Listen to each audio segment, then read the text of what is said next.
I've lived here for 6 years and never knew what to do with this really long wall. Well, that is until now. I figured out a way to break up this space without blocking any light, and that's with a DIY modern room divider. Let me show you how. Big thank you to Craig Tools for sponsoring this video. The first step in this build was to measure my space. I didn't want to completely block off the dining area, so I ended up making mine 46 inches wide. I'll also be building this room divider in place so that I won't need any trim at the top and bottom. This entire project will be made from 8 2x4 by 10 foot. Be sure to pick the straightest and flattest boards available and the ones without the pith in the middle, because they'll be less likely to warp down the road. My ceiling height is about 103 inches high, so I started by trimming them to a rough length. That way they'll be able to fit through my planer and table saw next.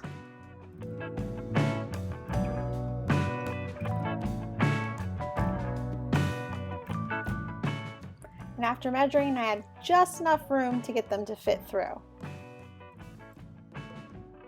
You don't need a planer for this build, but since I have one, I'm going to use it because, well, it's going to save some sanding time down the road.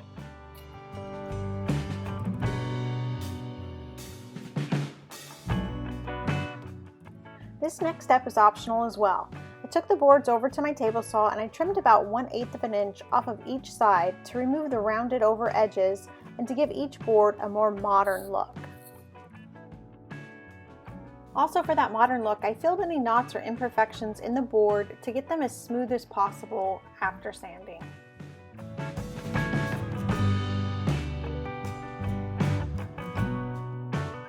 And then I sanded the board smooth.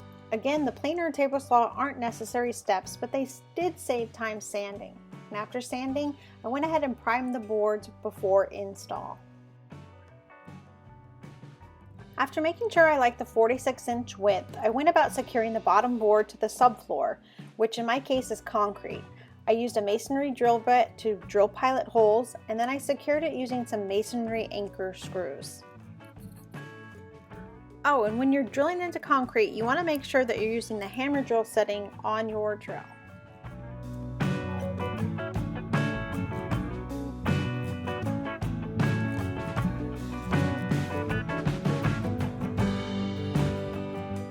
With the bottom board secured, it's time to install the upright that is flush to the wall.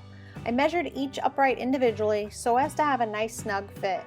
I used a 4-foot level to make sure it was straight up and down and checked for a stud behind the wall.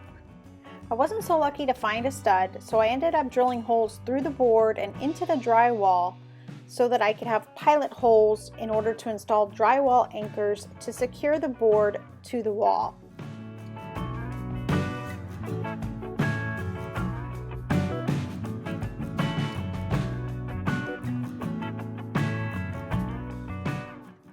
Next, it was time to attach the top board to the ceiling or the trusses. And this time I was lucky and was able to secure the board to 2 trusses using 3-inch long wood screws.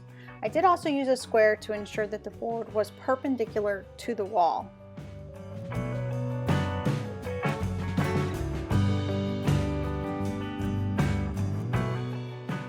Now that the hard part was over, well, if you can call it that, I again measured each upright and cut them for a snug fit.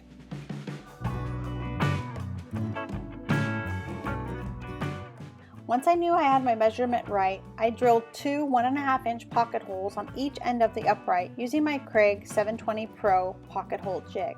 This jig is awesome because you can bring it directly to long boards like this and don't have to stand them up to drill the holes.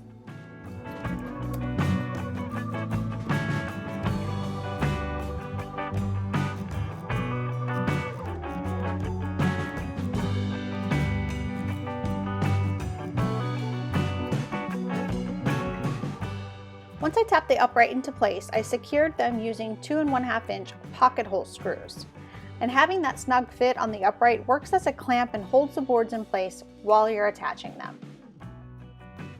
With the 4 sides installed, I did a little math and laid out where the next 5 uprights are going to go. They're approximately 6 inches apart.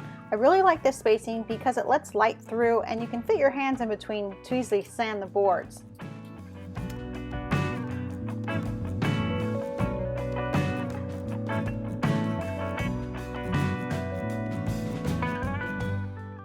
Then one by one measure the next upright, cut it for a snug fit, drill pocket holes, and install.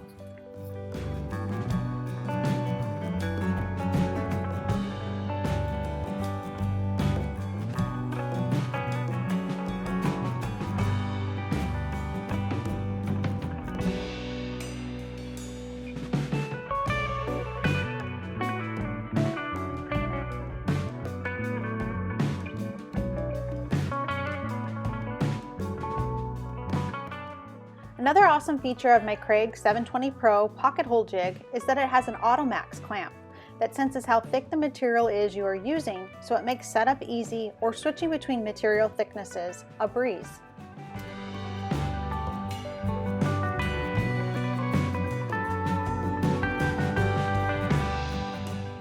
If you're needing a DIY modern room divider at your house, I have a complete tutorial with measurements and tool list on my website.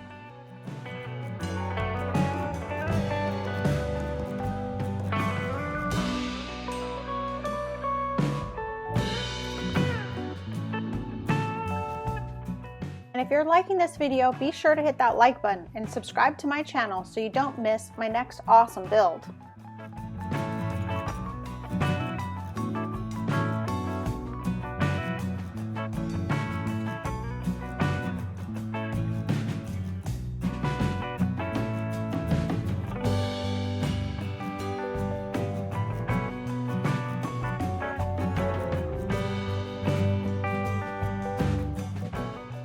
Now that the room divider is installed, it's time to make it look awesome. I filled all my nail holes with filler,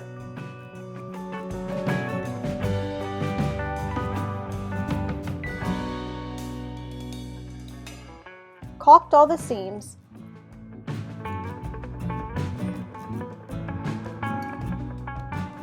even the uprights, and then I used Kreg's pocket hole plugs to fill my pocket holes.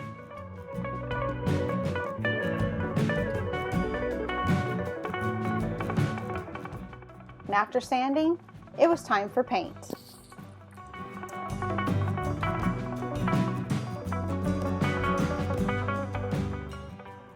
I painted mine with my favorite black, 2 coats of Sherwin-Williams Tricorn Black.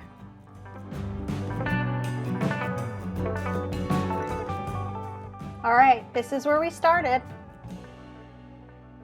And this is the final result. And believe it or not, this was the same space when we moved in, and this is it now, after too many projects to count. I'd love to hear what you think of this project in the comments below. Oh, and remember, build loud, build wild, and have an awesome day.